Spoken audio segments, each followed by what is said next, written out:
News 18 Punjab Haryana Himachal में आपका स्वागत है। मैं हूं सुजाता कंवर और बुलेटिन की शुरुआत करेंगे बड़ी खबर के साथ। धर्मशाला के विधानसभा में जो खालिस्तान झंडे लगाने का मामला सामने आया था, अब इस मामले में एक्शन मोड पे यहां पर सरकार दिख रही है। आपको बता दें कि पूरे मामले में अब एसआईटी का गठन कर दिया गया है। जांच के लिए एसआईटी का गठन कर दिया गया है। 6 सदस्य एसआईटी का ये गठन किया गया है। आपको बता दें कि डीआईजी संतोष पटियाल के नेतृत्व में एसआईटी का गठन किया गया है। विधानसभा के गेट पर खालिस्तानी झंडे चिपकाए गए थे। 12 सेकंड की एक वीडियो वायरल हो रही थी, जिसके बाद धर्मशाला में हड़कंप मच गया।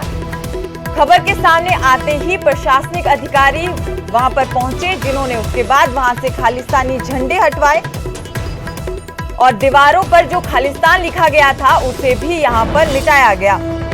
तो ये बड़ी खबर सामने आ रही है, जहां इस पूरे मामले को लेकर अब सरकार ने 6 सदस्यीय एसआईटी का गठन कर दिया गया है। आपको बता दें कि डीआईजी संतोष पटियाल के नेतृत्व में एसआईटी का गठन किया गया है। आपको बता दें कि विधानसभा परिसर के बाहर ये खालिस्तानी झंडे लगाए गए थे। करीब 5 या 6 ये झंडे लगाए गए थे हरे रंग से। दीवारों पर खालिस्तान लिखा गया था। जैसे ही प्रशासनिक अधिकारियों की इसकी सूचना मिली, वो यहाँ पर पहुंचे और उन्होंने दीवारों से इसे हटाया और गेट पर से ये जो झंडे लगाए गए थे उन्हें निकाला गया। तो अब एसआईटी का गठन इस मामले में किया गया है। डीआईजी संतोष पटियाल के नेतृत्व में एसआईटी का गठन यहाँ पर किया गया है। सीधे इस खबर की से ज्यादा जानकारी के लिए चलेंगे शिमला। हमारे संवाददाता रणबीर हमारे साथ जुड़ चुके हैं। रणबीर, पूरे मामले में अब तक क्या अपडेट है? जिस तरह से पहले भी हिमाचल में धमकियां जो थी वो सामने आती रही थी, उसके बाद इस मामले में जैसे लापरवाही बदली, लेकिन अब इस मामले ने तूल पकड़ लिया है क्योंकि विधानसभा के बाहर ये झंडे लग गए हैं। सुजाता, देखिए, जाहिर सी बात है, इस पर जो है हंगामा होना था। विपक्ष लगातार ये कह रहा है कि 1 साल से जो है सरकार को धमकियां मिल रही थी। विपक्ष लगातार कह रहा था, लेकिन सुनवाई नहीं हुई। तो देखिए क्या कुछ निकल कर आया। हालांकि जो एसआईटी बनाई गई है, इंतजार इसी बात का था कि आज तक जो भी बड़ा मामला आता है उस पर एसआईटी बनाई जाएगी। वो बनाई गई। हालांकि उसमें अच्छे प्रोफेशनल है, बहुत अनुभवी है संतोष पटियाल। बड़ी बात यह कि वो कांगड़ा के एसपी रहे हैं, तो वो जो है जांच करेंगे। तो आसपास वहां जो जानकारी हमारे सहयोगी की तरफ से या यहाँ पुलिस हेडक्वार्टर की तरफ से, कहीं जो हमारे सोर्सेज है उनकी तरफ से निकल कर आया है कि जो बेहद शुरुआती जो मामला था सुजाता, बेहद ही गैर पेशेवर आना तरीके से पुलिस ने जो है वहां पर पेश आई है। जब वो झंडे लगाए गए थे और जब वो लिखा गया था, ये जानकारी जो है निकल कर आ रही है कि फोरेंसिक एक्सपर्ट की टीम को वहां पर नहीं बुलाया गया। झंडे को जब निकाला जाना था, देखिए जो एरिया होता है आसपास का, फुटप्रिंट्स होते हैं, आपके जो फिंगरप्रिंट्स होते हैं, जो जिस स्याही से वो लिखा जाता है, वो तमाम सारी चीजें जो है उनको कब्जे में लिया जाना होता है। ये पूरी जब कार्रवाई होती है, जब सील किया जाता है, उसके बाद जो है इन्वेस्टिगेशन आगे बढ़ती है।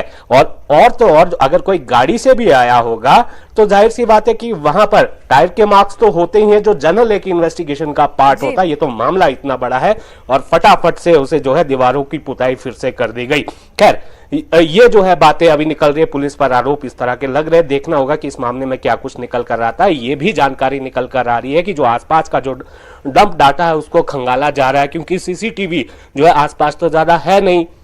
अगर योल की तरफ से कोई व्यक्ति आया होगा तो वहां पर तो बहुत सारी चहल पहल रहती है, लेकिन ये जो तपोवन का इलाका है, यहां पर जो है कमशम ही ट्रैफिक रहता है। खैर, देखना होगा कि राज्य सरकार गंभीरता दिखा रही है कि इसमें क्या कुछ निकल कर आएगा, लेकिन शुरुआती तौर पर अभी तक की जो अपडेट है वो ये है कि पुलिस के हाथ अभी खाली है।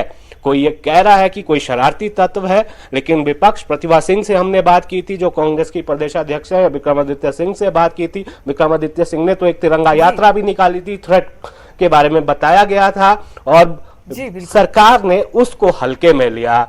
और अब देखिए किस तरह से अब ये बहुत बड़ा मुद्दा बन गया है। अब किरकिरी किस तरह से राज्य सरकार की हो रही है। देखना होगा कि कितना जल्दी जो है जो एसआईटी बनाई गई है, पुलिस जो कितना जल्दी इस मामले को सुलझाती है। कौन इसके पीछे होगा, ये जो है इसका इंतजार सभी को है। जी सुजाता। जी, रणबीर, कांगड़ा खुद में बड़ा संवेदनशील जिला है क्योंकि जो इसके बॉर्डर स्टेट है वो पंजाब के साथ लगते हैं, जम्मू कश्मीर के साथ इसका एरिया लगता है। और ऐसे में जब हरियाणा में 4 आतंकवादी पकड़े गए तो यहाँ पर सुरक्षा व्यवस्था पहले ही सीमाओं पर बढ़ा दी गई थी, लेकिन फिर से ऐसी घटना होना और विधानसभा के बाहर झंडे लग जाना और कोई सीसीटीवी नहीं है, सुरक्षा का यहाँ पर कोई इंतजाम नहीं है, तो ऐसे में सरकार और पुलिस दोनों पर सवाल उठते हैं। जी हाँ, देखिए, जब हरियाणा में जो आतंकी पकड़े गए थे, 4 लोग पकड़े गए थे, उसके बाद राज्य सरकार ने कहा तो जरूर था कि पुख्ता की जाएगी सुरक्षा व्यवस्था, खासकर जो बॉर्डर वाले इलाके हैं। जहां तक कांगड़ा की बात करें, पठानकोट बिल्कुल नजदीक है। पठानकोट का इतिहास किस तरह का रहा है वो सबके सामने है। उस लिहाज से जो है तैयारियां होनी चाहिए थी। हालांकि राज्य सरकार, मुख्यमंत्री ने जिस तरह से बयान इस पर दिया है, उन्होंने ट्वीट भी किया था और ये कहा है कि वो जो स्थान है तपोवन, जहां पर विधानसभा होती है, केवल शीतकालीन सत्र के दौरान ही वहां पर सुरक्षा की जरूरत होती है, तो इसलिए वहां बाकी समय कोई ऐसी जरूरत वहां पर नहीं रहती है, गतिविधियां जो है नहीं होती। ये जवाब कहने के लिए चल सकता है, लेकिन स्थिति आपके सामने है। जो पिछले 1 साल से लगातार कॉल्स आ रही थी, फोन कॉल्स आ रहे थे, इंटरनेट से कॉल की जा रही थी, मैसेजेस आ रहे थे, रिकॉर्डेड मैसेज जो है व्हाट्सएप पे आए थे, मुख्यमंत्री को फोन किया गया, धमकियां दी गई। यहीं धर्मशाला के जो एमएलए हैं उन्होंने जो है एफआईआर भी इस पर करवाई थी। कुल्लू के जो कांग्रेस के एमएलए उन्होंने भी एफआईआर करवाई थी। तो उसके बावजूद ये कहा जा सकता है कि फिलहाल हल्के में जो है राज्य सरकार इसे ले रही थी। मुख्यमंत्री ने एक बार स्टेटमेंट भी दी थी कि यही कहा था कि जी, शुक्रिया रणबीर ज्यादा जानकारी देने के लिए।